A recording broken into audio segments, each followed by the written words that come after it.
जहाँ तक मेरी बात है, मैं गॉड को लेके वैसा फील नहीं कर पाता हूँ। मेरे अंदर ऐसी फीलिंग बहुत ज़्यादा है। मैं एग्नोस्टिक हूँ। मैं ये मानता हूँ कि ये दुनिया गॉड ने बनाई है। ऐसा हो भी सकता है, नहीं भी हो सकता है।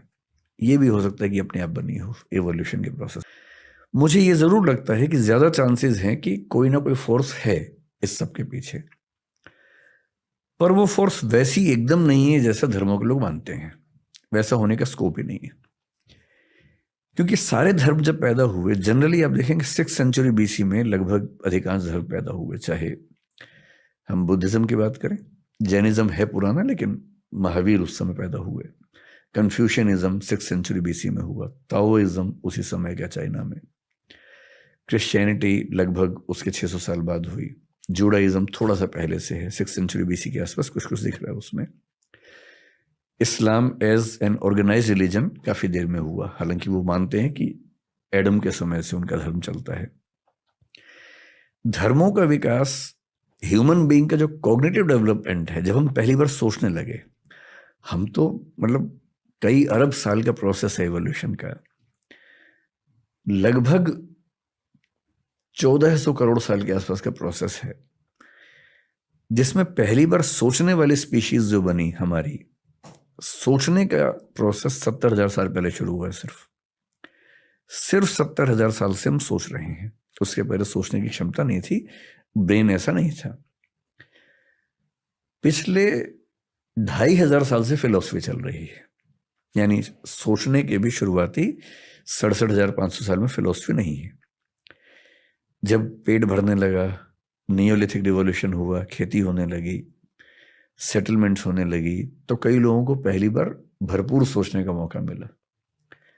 तब उन्होंने सोचा कि ये सब कैसे बना होगा। इमेजिन किया कि ईश्वर ने बनाया होगा। लंबे समय के बाद इमेजिन किया।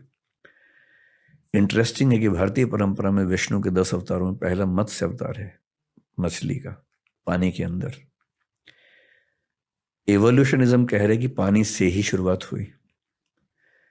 पश्चिम में 6th सेंचुरी BC में पहला फिलोसफर पैदा हुआ है, थेल्स नाम का। थेलीज बोलते हैं उसको कुछ लोग। वो क्या बोल रहा है कि दुनिया पानी से बनी है। ह्यूलिज्म बोलते हैं कि दुनिया पानी से बनी है। मैं जो कहना चाह रहा हूं कि ये सारी फिलोसफीज बहुत ज्यादा प्रभावित हैं इस संसार के अनुभवों से, जबकि सच ये है कि पूरे यूनिवर्स में, अगर मैं इस पूरी दीवार को यूनिवर्स मान लूं, तो जो हमारा पृथ्वी जो हमारी है ना, वो क्या मैं कहूं, एक मच्छर को भी 100 से डिवाइड कर देंगे उतना हिस्सा बनेगा। 1000 से डिवाइड कर। हाँ, इतनी छोटी पृथ्वी के कुछ हजार साल के अनुभवों से हमने थियरीज बना ली हैं बड़ी बड़ी, कि भगवान, अल्लाह, गॉड। और आप देखेंगे बाइबल में, क्रिश्चियनिटी में ये माना गया कि ईश्वर ने पृथ्वी बनाई, एडम के लिए बनाई। और बाइबल ये मानती है कि पृथ्वी केंद्र में है, सूर्य चक्कर काट रहा है। अब साबित हो गया, कोपरनिकस ने साबित कर दिया कि नहीं, सूर्य केंद्र में है, पृथ्वी चक्कर काट रही है। तो जिन जमीनों पर सारे धर्म खड़े हुए हैं, वो जमीनें बहुत कमजोर हैं, भुरभुरी हैं, क्योंकि वो केवल ह्यूमन बींग्स के एक्सपीरियंस के बेस पे बनाया गया है। और इस ब्रह्मांड में हमारी दुनिया मतलब एक मच्छर का भी 100वां हिस्सा, 1000वां हिस्सा है। क्या पता कितनी कितनी गैलेक्सीज में कितनी दुनियाएं चल रही हूं। कुछ हमसे आगे, कुछ हमसे पीछे। कुछ हो सकता है कि अभी वो बंदरों के जमाने में चल रहे हो, कुछ हो सकता है कि हमसे 1000, 2000, 10 लाख साल आगे निकल गए हों। इन दुनियाओं में आपस में इंटरेक्शन भी अब तक नहीं हो रहा। हम उनको एलियन कहते हैं, वो हमको एलियन कहते होंगे। तो अभी तो विज्ञान ने दुनिया का डेसिमल में भी कुछ नहीं समझा है। अभी से हम ये इंटरप्रेट कर दें कि एक भगवान है जिसने ऐसा ऐसा किया, पॉसिबिलिटी है। एग्नोस्टिक होने का मतलब है कि I accept there stands a possibility of God existing.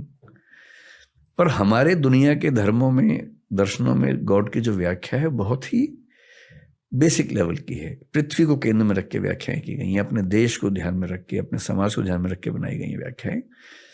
मेरे ख्याल से अल्टीमेट रियलिटी जब भी हमारे सामने आएगी, मतलब हमारी जिंदगी में तो शायद नहीं आएगी, शायद 10-20 हजार साल तक भी ना आए, शायद 1 लाख साल के बाद सामने आए, वो वैसी नहीं होगी जैसी हम सोचते हैं, उससे काफी अलग होगी।